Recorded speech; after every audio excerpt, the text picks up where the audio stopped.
আপনারা দেখছেন যে চেয়ারম্যানের মেয়ের সাথে মাতাব্বরের মেয়ের বিয়ে হবে আজকে। সেই অনুষ্ঠানের প্রোগ্রামের জন্য ফুল মাঠ সাজানো হয়েছে। এই দেখতেছেন যে প্রাচীনকালের কলা গাছের সেই গেট। যতটুকু দেখতে পেলাম যে আমাদের এই বেগম রোকেয়া ইসলাম কলেজ মাঠে মোটামুটি ফুল একটা গ্রামের যে চিত্রটা এখানে অঙ্কন করা হয়েছে। আসলে বিষয়টা কি? ধন্যবাদ আপনাকে।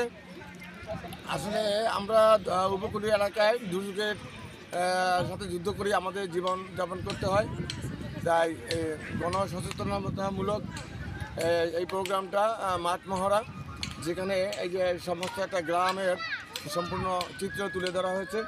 এখানে দোকান আছে, চেয়ারম্যান বাড়ি আছে, এখানে আপনারা দেখতে পাচ্ছেন যে পরিবার আছে, জেলে পরিবার আছে, এখানে শিক্ষক পরিবার আছে, এই হচ্ছে জেলে পরিবার, এখানে ইমাম পরিবার আছে, কৃষক পরিবার আছে, ওখানে মাতুব্বর পরিবার আছে। এখানে এই যে বিয়ে হবে, মাতুব্বরের মেয়ের সাথে চেয়ারম্যানের ছেলের সাথে বিয়ে হবে। আপনি যদি একটু আগালে দেখতে পাবেন যে এখানে এই যে এটা হচ্ছে বিয়ের স্টেজ, বিয়ের প্রোগ্রামের জন্য এখানে সমস্ত কিছু যে আমাদের গ্রাম বাংলায় যেরকম বিয়ের মানে কলা গাছ যে সাজায় তাদের ঠিক সেভাবেই এখানে ইউজ করা আছে। অলরেডি এখানে স্কুল আছে, স্কুল আছে, এই যে একটা টেবিল এখানে মধ্যে সকাল প্রস্তুতি হয়ে যাবে। আর এখানে আমাদের দেখতে পাবেন সিপিপি কন্ট্রোল রুম, ঘূর্ণিঝড় প্রস্তুতি কর্মসূচির ভলান্টিয়ারদের জন্য একটা কন্ট্রোল রুম থাকে। আমরা সব দুর্যোগকালীন এটা করে থাকি, এই কন্ট্রোল রুম এটা। আর এখানে দেখতে পাচ্ছেন একটা ঘূর্ণিঝড় আশ্রয় কেন্দ্র। দুর্যোগের সময় এখানে সবাই এখানে আশ্রয় নেবে। যখন 10 নম্বর বিপদ হবে, আপনারা এখানে দেখতে পাচ্ছেন যে এখানে একটা পুকুর আছে, এখানে যে জেলে পুকুরে মাছ ধরবে। আপনি এই যে এখানে দেখেন একটা পুকুর আছে, এখানে যদি এখন পানি দেওয়া হয় না, ফায়ার সার্ভিসের লোক আসলে এখানে পানি দিয়া এই জিনিসটাকে পরিপূর্ণ করা হবে। আর ওই যে কৃষকের চাষবাসের জন্য ভিন্ন একটা মাঠ তৈরি করা হবে, গরু দিয়ে চাষ করবে, ধান চাষ করবে। আর এখানে দেখতে পাচ্ছেন একটা মসজিদ আছে, এই মসজিদে আমাদের ফজরের নামাজ থেকে শুরু করে নামাজ আদায় করার জন্য যাকে বলে যে একটা গ্রাম বাংলার একটা সাধারণ সকল অল একেবারে শুরু থেকে শেষ পর্যন্ত এই জিনিসটাকে করা হয়েছে।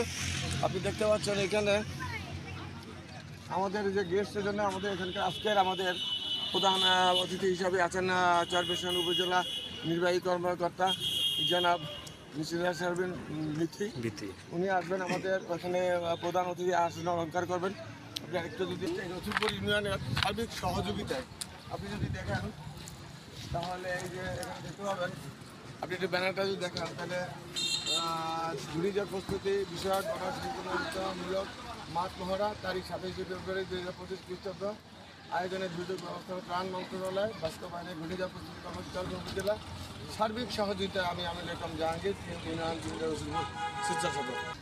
এমনিতেই আমি আজকে এই মাঠ মহড়ায় আমি চেয়ারম্যানের চরিত্রে অভিনয় করব, তো এই জন্য আপনাদের আমি আমার যে পোস্টার হিসাবে ভিডিওটি ক্লোজ করে দেখান, নির্বাচনের পোস্টার হিসাবে জাস্ট আমরা ফেস্টুন করা হয়েছে এবং এখানে ছেলেপেলে যারা আছে ওরা আমার কি জাস্ট একটা নির্বাচন ও জনগণের অংশগ্রহণমূলক একটা উৎসবমুখ নির্বাচন হবে, যে আমরা দীর্ঘদিন ভোট দিতে পারি না, যাতে আগামী দিনে সাধারণ মানুষ ভোট দিতে পারে, জনগণের ইচ্ছার প্রতিফলন ঘটাতে পারে, এই জন্য আমাদের এই আয়োজন। ধন্যবাদ সবাইকে।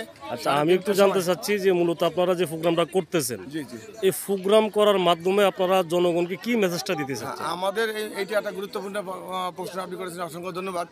মূলত কথা হচ্ছে যে আমরা এই যে আমি প্রথম শুরুতেই বলছি যে আমরা উপকূলীয় এলাকায় দুর্যোগকে সামনে রেখে আমাদের চলতে হয়। তাহলে এই মহড়াটার মাধ্যমে দুর্যোগের সময় দুর্যোগ পূর্ববর্তী সময়, দুর্যোগ চলাকালীন এবং দুর্যোগ পরবর্তী আমাদের কী করণীয় এবং কী করা উচিত, জাস্ট এই জিনিসটাকে প্র্যাকটিক্যাল একেবারে হাতে নাতে সমস্ত কিছু দেখানো হয়। আর যারা কথা না শুনে দুর্যোগ সময় আমাদের সিপিপি ভলান্টিয়ারদের কথা বা নেতাদের কথা না মানে তাদের কী পরিণতি হয় সেটাও এখানে প্রতিফলন করবে। এই জন্য আমরা সবাইকে আমন্ত্রণ জানাবো আজকে 3:30টার সময়। আজকে 3:30টার সময় আমাদের এই মাঠ মহড়া অনুষ্ঠিত হবে। আমি আজকে যারা এখনও মেসেজ পান নাই, আমি আপনার এই বোলা টাইমসের মাধ্যমে সবাইকে আহ্বান জানাবো, এরকম সুন্দর একটা গঠনমূলক প্রোগ্রাম আপনারা সপরিবারে সবান্ধবে উপভোগ করবেন। সবাইকে আহ্বান রেখে আপনাকে ধন্যবাদ দিয়ে শেষ করলাম। আসসালামু আলাইকুম রহমতুল্লাহ।